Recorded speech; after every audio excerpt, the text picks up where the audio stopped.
Cek, cek. Oke.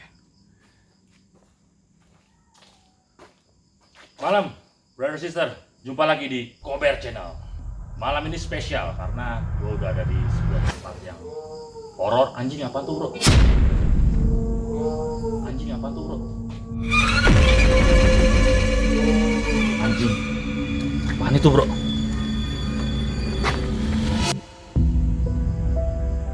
Kenapa? Anjing.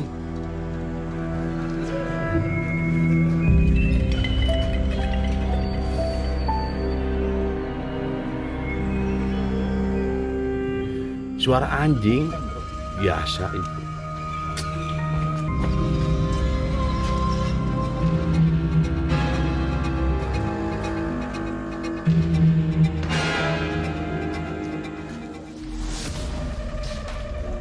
Gak ada apa-apaan. Suara anjing ya. Lanjut. Oke. So, gak usah takut. Kita lanjutin aja.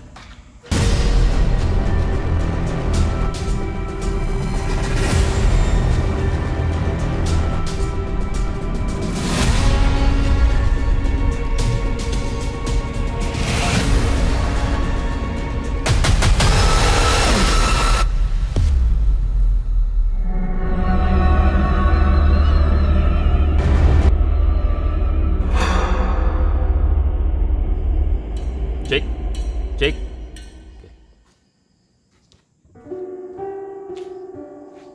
Malam, brother and sister, balik lagi di Kober Channel. Malam ini spesial karena gue udah di sebuah tempat di bilangan Jakarta yang rada horor. Orang-orang tahu ini tempatnya horor banget sih. Tapi gue nggak bisa sebutin detail sama lo ini di daerah mana.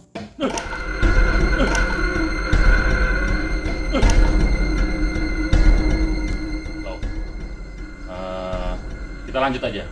Jadi gini, malam ini ceritakan sama lo semua tentang legenda, asal-usul atau sejarah setan, iblis atau apapun lah namanya yang banyak disebut-sebutkan dan apalagi sekarang-sekarang ini lagi viral di masyarakat. Wewe Gombel.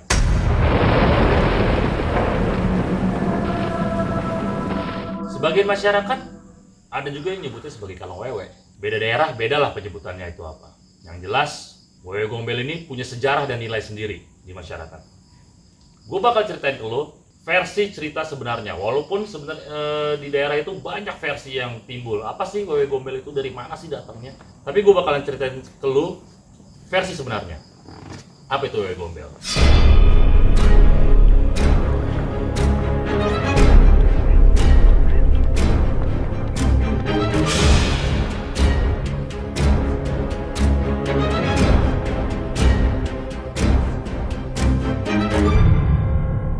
Jadi zaman dahulu tuh ada sepasang suami istri yang baru menikah. Si istrinya ini namanya Surti. Mereka itu bahagia banget di awal pernikahannya. Ya biasalah, pasangan suami istri yang baru nikah bahagia, senang, berdua sebulan, 2 bulan, 3 bulan, setahun, 2 tahun, 3 tahun. Ternyata mereka, si Surti ini tidak menunjukkan ciri-ciri akan hamil atau sudah hamil gitu loh. Suaminya mulai mempertanyakan, keluarga suaminya juga mulai mempertanyakan, kok belum hamil, kok belum hamil, kok belum hamil gitu loh. Ya awalnya sih mereka ngerasa mungkin belum dikasih. Orang tua dari si suami atau mertuanya si Surti ini pada shock terus. Kapan sih hamilnya? Kamu tuh nikah udah sekian tahun loh, udah 3 tahun loh, udah 4 tahun loh, udah 5 tahun loh, kok nggak hamil-hamil gitu. Apa ada yang salah gitu. Mulailah orang tuanya, mertuanya si Surti ini ngasut suaminya Surti. Itu gimana sih istri kamu gak hamil-hamil, ya jangan mandul gitu. Nah, suaminya ini mulai goyah lah, cintanya mulai goyah, mulai bete sama istrinya, bahkan mulai kasar. Istrinya sering ditinggal, kalau balik nanya ditempeleng, bahkan sampai terkadang kunciin di rumah, nggak boleh keluar, dan dia malah mancong kemana-mana tahu. Nah, si Surti itu udah mulai ngerasa, di mana sih ini suami gue, kok nggak pulang, kok gue diginiin gitu loh. Sampai akhirnya itu mutusin gue harus cari suami gue malam ini juga. Walaupun dia nggak tahu dia harus cari kemana. Dia nekat, dia keluar rumah. Dia tanya ke tetangga yang satu, yang dua, sampai akhirnya ada tetangga yang bilang, oh gue ngeliat suami lo tuh ada di kampung sebelah. Berangkatlah si Surti ini malam-malam, nekat dia nyari suaminya. Di sana dia cari lagi, dia dapat petunjuk kalau si suaminya ini ada di rumah yang ini loh. Dia datang ke rumah itu, dia masuk, dia lihat suaminya itu lagi tidur sama perempuan lain. Di situ hatinya dia hancur banget, dia nangis. Dan dia juga marah. Dia marah banget. Tapi suaminya yang tahu, yang baru sadar keberadaan Surti ada di situ, bukan minta maaf, bukan coba menjelaskan, tapi apa yang dia lakuin? Dia malah marah, dia gamparin itu si Surti. Bar, digamparin itu si Surti. Surti yang kalap, yang udah hatinya hancur, digamparin. Di situ dia ngeliat ada sebuah pisau. Diambil itu pisau, habislah suaminya. Tusuk berulang kali, bar. Sampai akhirnya suaminya mati. Ternyata warga sekitar itu mendengar ada keributan kan di rumah itu. Wah, keluar warga keluar, masuk ke dalam rumah, dilihat suami si Surti itu bergelimang darah. Dan warga tuh coba nangkap si Surti. Surti terus lari, dia masuk ke sawah, hutan, warga terus ngejar dia. Tapi si Surti ini pinter, jadi dia berhasil lolos dari kejaran warga tuh. Dia lari terus sampai akhirnya dia berada di sebuah pinggir jurang. Si Surti yang udah berada di atas jurang, dia tuh sempet mikir, kok hidup gue gini amat ya? Suami gue selingkuh, gue gak bisa punya anak, gue ngeliat suami gue sendiri bersama perempuan lain. Gue pulang ke rumah udah gak mungkin, warga pasti nyari ke rumah gue bunuh suami gue kan. Akhirnya dia udah gelap mata, dia udah mikir pendek. Dia mutusin untuk bunuh diri. Dia loncat dari tebing tersebut, dari jurang tersebut, bawah tuh. Bam! Hancur. Mukanya dia hancur, badannya dia hancur. Mungkin karena dia loncatnya waktu itu dari pinggir jurang itu, dia loncat itu kepalanya tuh duluan gitu ke bawah. Hancurlah semuanya. Dari situlah arwah Surti yang meninggal karena bunuh diri bergentayangan. Dia mulai datang, menteror, meninggal dalam kondisi penasaran karena tidak pernah punya anak. Jadi dia selalu menghampirin anak-anak kecil yang sedang bermain jauh dari orang tuanya, dan karena dia punya rasa ingin banget punya anak, dia culiklah anak itu. Jadi ada sebuah cerita yang mengatakan kalau wewe gombel itu menculik anak, diculik dan menghilang. Tetapi versi sebenarnya itu nggak seperti itu. Ada sebuah versi yang menceritakan setelah anak itu diculik, dan wewe gombel itu akan menunggu sampai si orang tua anak tersebut sadar kalau dia sudah menelantarkan anaknya, baru dikembalikan. Tapi versi yang sebenarnya itu gak gitu. Kenapa? Karena wewe gombel itu juga menculik, punya maksud ingin memilikin. Kok bisa? Loh iya, begitu dia culik, wewe gombel itu mulai kasih dia makan, kasih makanan yang bisa dibilang goib lah makanannya itu. Kenapa goib? Karena gini,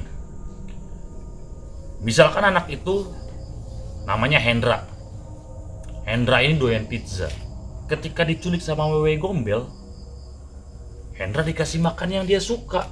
Pizza muncul di depan mukanya si Hendra. Wah, dimakan langsung sama Hendra. Wah, senang dia. Bak. Tapi begitu itu makanan setengah dimakan, udah mulai habis, tinggal setengah lagi nih. Itu makanan berubah jadi tai.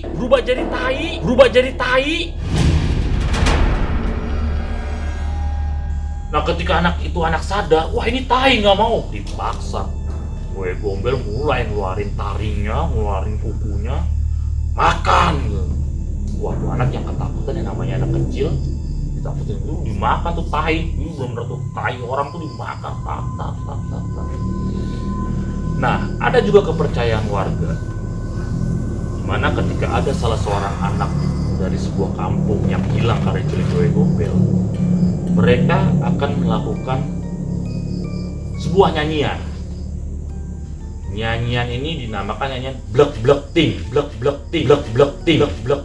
Kayak gimana sih nyanyian blek ting itu? Gue juga belum pernah dengar. Cuman yang gue tahu informasinya, jadi warga kampung sekitar berkumpul beramai-ramai mengeluarkan alat perabotan rumah tangga kayak panci, penggorengan, mangkok, piring, tala, apalah sebagainya itu. Mereka bunyiin ramai-ramai sembari teriak-teriak blok ting, itu dibunyi semua deng blok ting, sembari menyebut nama anak itu. Jadi contohnya gini, misalkan nama anaknya itu Hendra gitu ya. Jadi warga kampung bunyiin alat masak itu, alat perabotan rumah tangga, sembari nyanyi blok ting Hendra, blok ting Hendra. Nah, seperti itu. Ada salah satu cerita juga yang menggambarkan ketika warga kampung menyanyikan lagu tersebut, anak itu dikembalikan. Sebenarnya bukan karena nyanyian itu. Sebenarnya karena apa? Karena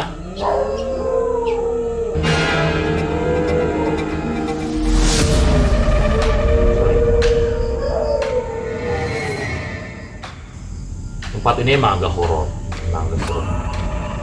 Ya, kita emang harus agak sedikit sabar lah bos. Tapi nggak apa-apa, nggak usah takut. Kita lanjutin ceritanya. Nah, tadi sampai mana? Setelah warga kampung menyanyikan lagu blek, gue merinding. Sebenarnya gue dari tadi ngeliat ada sesuatu sih, cuman udah.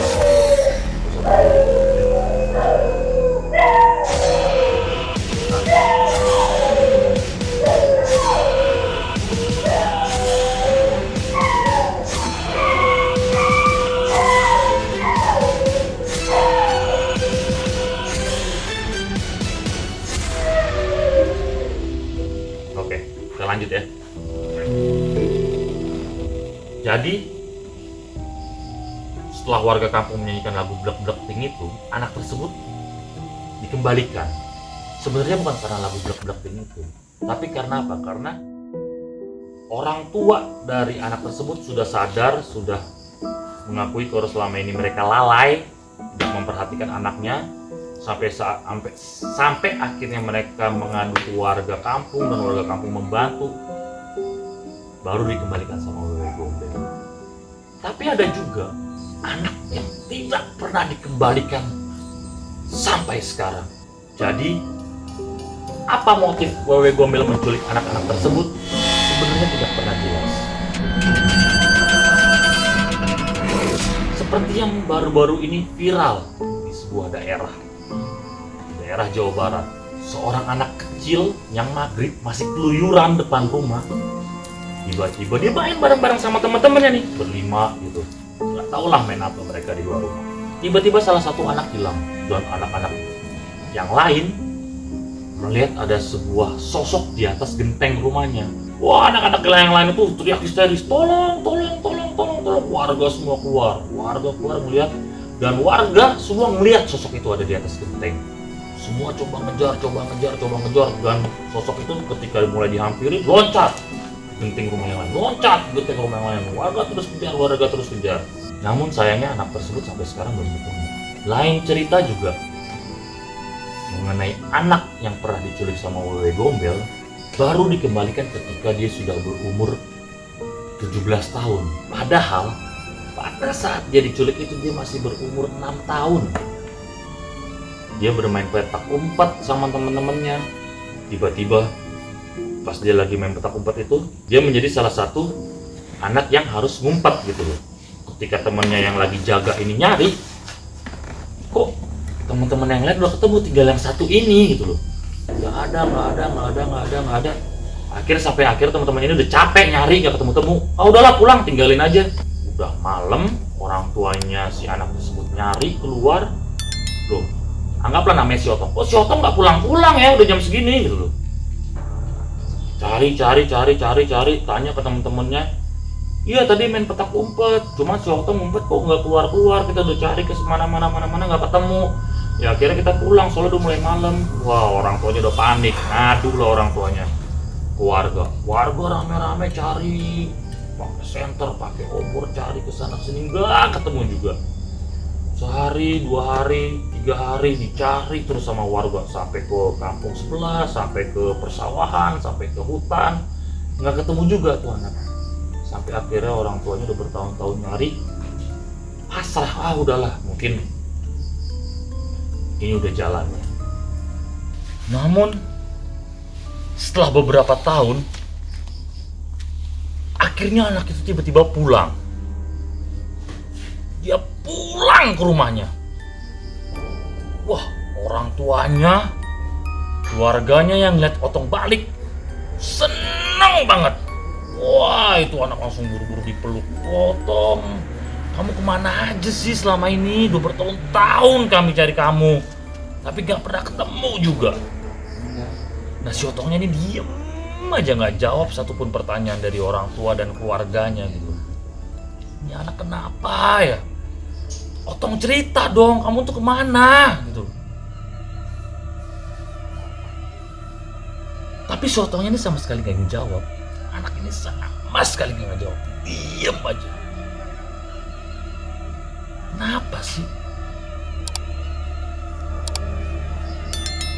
Ternyata anak itu udah menjadi gagu.